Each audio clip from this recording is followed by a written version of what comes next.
Hello, hello, hello mga Tarot Loves!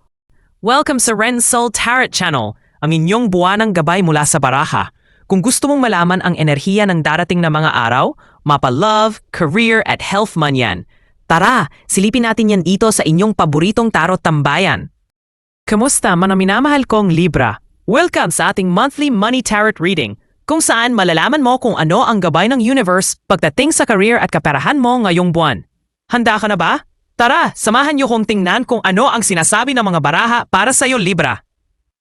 Para sa inyong kalinawan, mga mahal na viewers, ang mga barahang gagamitin upang iyong pagpilian ay maingat na isinagawa at napili sa totoong buhay. Kaya naman nasa inyong kamay na lamang ang magiging sagot sa inyong lingguhang gabay sa pamamagitan ng pagpili ng isang set ng baraha. Bago ka pumili ng baraha, huminga ka muna ng malalim.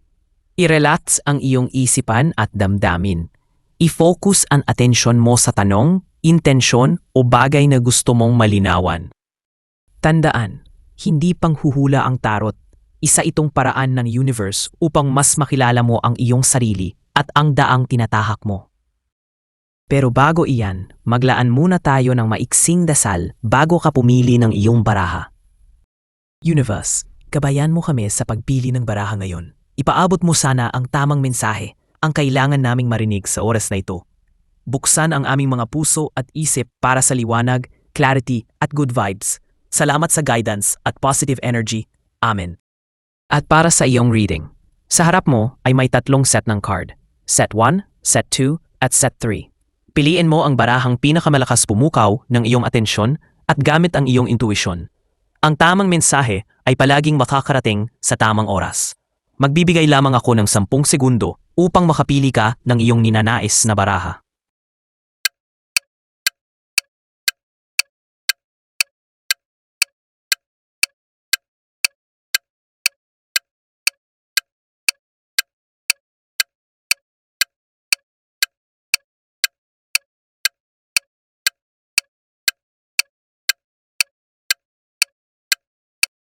Mula sa puntong ito ay marahil nakapili ka na ng iyong ninanais na card.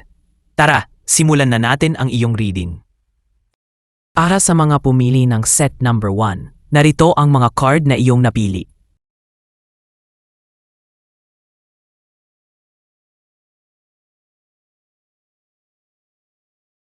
The Lovers.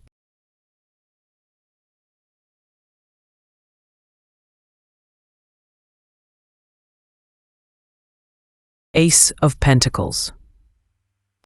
3 of Cups.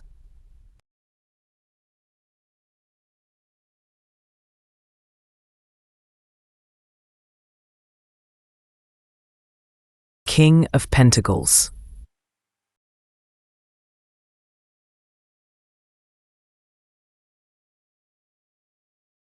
Unang card mo, Libra. The Lovers. Aba, hindi lang pala sa love life mo may choices, pati din pala sa pera mo. Ito yung sign na meron kang malaking desisyon na kailangan gawin when it comes to your finances. Parang, ito bang sideline na to? Papasukin ko ba? O loyal ako sa 9 to 5 ko na toxic work pero may HMO?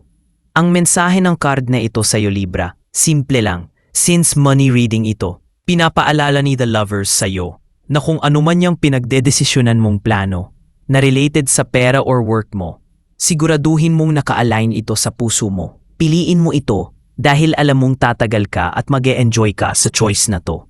Hindi yung pipiliin mo yung isa kasi malaki ang kita pero stressed ka naman.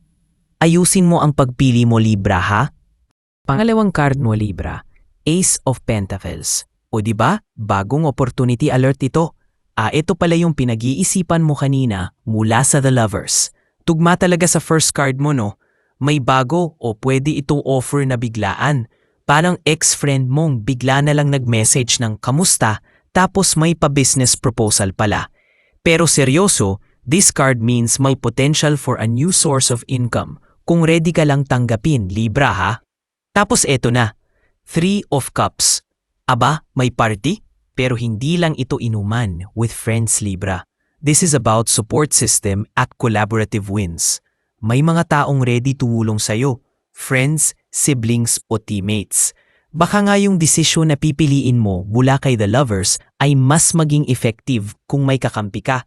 At kung may success kang mararating soon, na mukhang sureball naman dahil maganda ang last card mo, hindi mo yan ipagdiriwang mag-isa ha. Baka may pasamgyup ka pa dyan, Libra. Libre mo naman kami.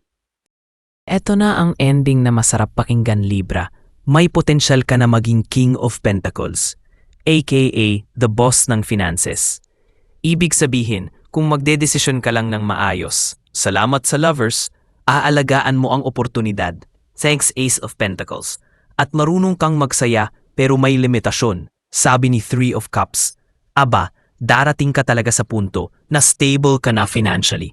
Like, tipong hindi ka na natatakot tumingin sa bank app mo kasi hindi na siya zero balance. Congrats! At para sa mga pumili ng set number 2, ang mga card na iyong napili ay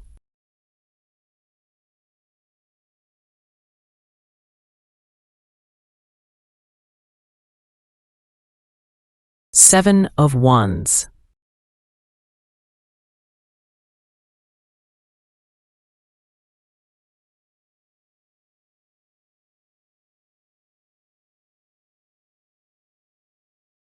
the Magician,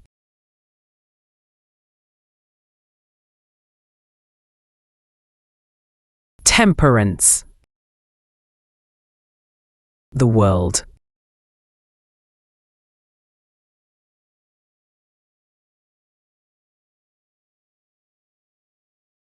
Ay grabe, Libra. Dito pa lang sa unang baraha mo, palaban ka na agad. 7 of Wands yan. Ibig sabihin nito, lately, lagi kang nasa mood na laban kung laban. Maaaring sa trabaho mo o sa hanap buhay mo ngayon, parang ang daming gustong umagaw ng pwesto mo o dumiskarte sa paraan mo. Pero teka lang, hindi ka nagpapapigil. Defensive ka pero dignified. Ganyan kay, classy magalit. Ito yung energy ng di ako papatalo kahit Monday pa lang. Alam mo yung pakiramdam na parang ang dami mo kailangang patunayan? Ganon. Baka sa trabaho or negosyo mo, parang lahat ng tao may sinasabi, pero ikaw, nakatayo ka pa rin o. Hawak mo ang paniniwala mo. Pero teka Libra, hindi ka lang basta lumalaban ha. The Magician ka rin, Beshi. Ibig sabihin, kung may laban, may bala ka. May skills ka, may charm ka. Alam na natin yan, Libra ka eh. At higit sa lahat, may diskarte. Kaya naman pala kinaiinggitan ka nila eh. Kasi nasa'yo na ang lahat. Perfect ka na, Libra. Kaso, wala sila nung mga yon. Kaya ginagawa nila lahat para maumusan ka.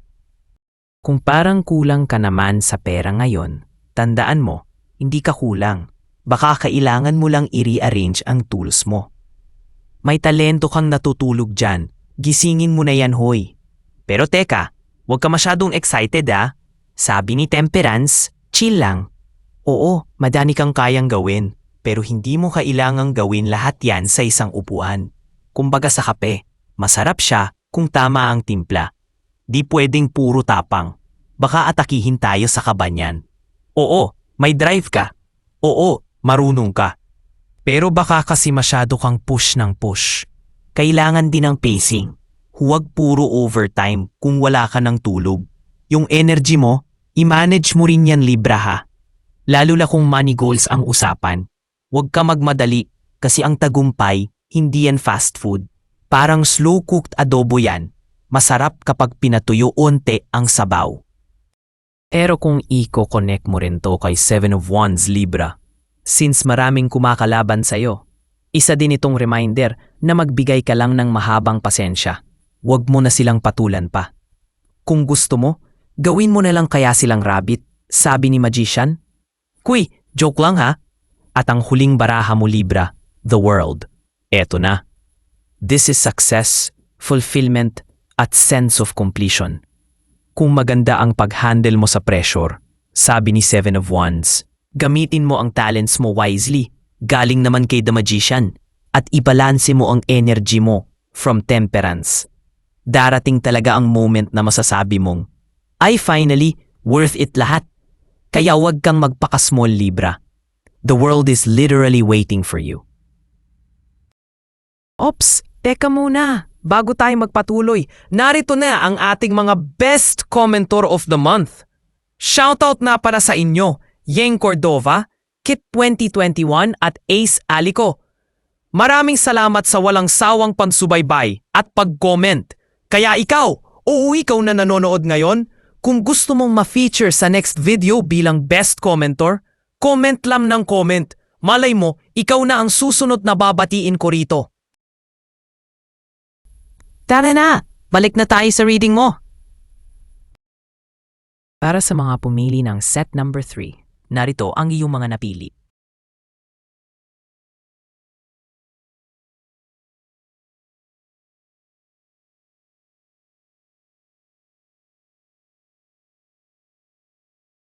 Ten of Cups.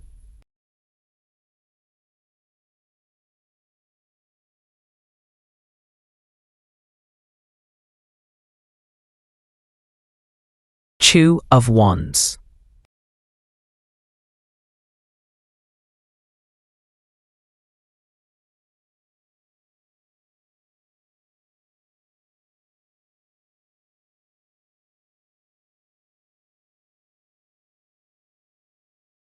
The High Priestess.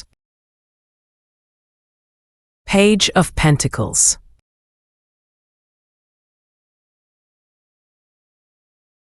Oy! Simula pa lang Libra, mukhang masaya ang vibes natin ah. Ten of Cups agad? Ito yung card ng emotional at financial contentment. Para kang nakatanggap ng 13th month kahit June pa lang. Ibig sabihin nito, mas potensyal na money blessing na hindi lang ikaw ang masaya. Pati pamilya mo, barkada mo, at pati yung kapitbahay mong chismosa matutuwa. Aba, may plano ka pala ha. Yung Ten of Cups kanina, hindi lang siyang biglang hulog ng langit. Itong Two of Wands ay sinasabi sa akin na may pinag-iisipan kang project, side hustle, o baka naman may balak kang mag-apply abroad o sa bagong trabaho. Pero classic Libra ka pa rin. Nagpaplano pa lang, undecided pa rin. Ay nako, boy, minsan kailangan mo ring sumugal ha. Tahimik ang peg Libra. The High Priestess is all about intuition. Ibig sabihin Libra, may pakiramdam ka na kung alin sa mga plano mo ang may sure win. Pero hindi mo pa sinasabi sa kahit na sino. Hindi mo rin siguro masyadong pinapaalam kasi baka ma-jinx, o baka ma-evil eye, o baka gusto mong i-manifest muna silently. In short, ito yung tipong may alam akong something pero hindi ko pa sasabihin vibes. Pero trust that gut feeling besh. Libra, ang intuition mo is on point. Para sa last card mo Libra, Page of Pentacles. Ay wow, eto na siya Libra. Ito yung estudyante ng pera. Maaring may bagong opportunity na paparating or may maliit na simula na eventually magiging pangmatagalang income. O di ba? Eto na ba yung sinisikreto mong plano Libra? Huwag mong maliitin yan ha. Kasi kahit maliit ang simula, lahat naman ng yaman nagsisimula sa barya di ba? Kung pagsasamahin Libra, may balak kang simulan about sa money journey mo na matagal mo nang gustong subukan. Tahimik mong pinag-iisipan, pinagdarasal, sinusukat from every angle. Klasika talaga Libra. At kahit mukhang maliit lang yung puhunan o kikitain sa umpisa, alam mong may long-term happiness naman itong maidudulot. Hindi lang sa'yo, kundi pati sa mga mahal mo sa buhay. Basta magtiwala ka lang sa sarili mong intuition at huwag puro plano lang, okay? At ayan na nga Libra, ang iyong tarot money reading para sa mga araw na ito. Sana'y nakatulong ito upang bigyan ka ng gabay at inspirasyon sa mga darating na araw. Tandahan, ikaw pa rin ang may hawak ng iyong kapalaran. Gamitin mo ang mga mensaheng ito bilang ilaw sa iyong landas. Kung nakaresonate sa iyo ang reading na ito, huwag kalimutang i-like, i-share, mag-subscribe at i-click ang notification bell para sa mga susunod pang readings. Muli, ito ang Ren Soul Tarot Channel. Maraming salamat sa panonood at magkita-kita tayo muli sa susunod na readings. Ingat ka palagi, Libra!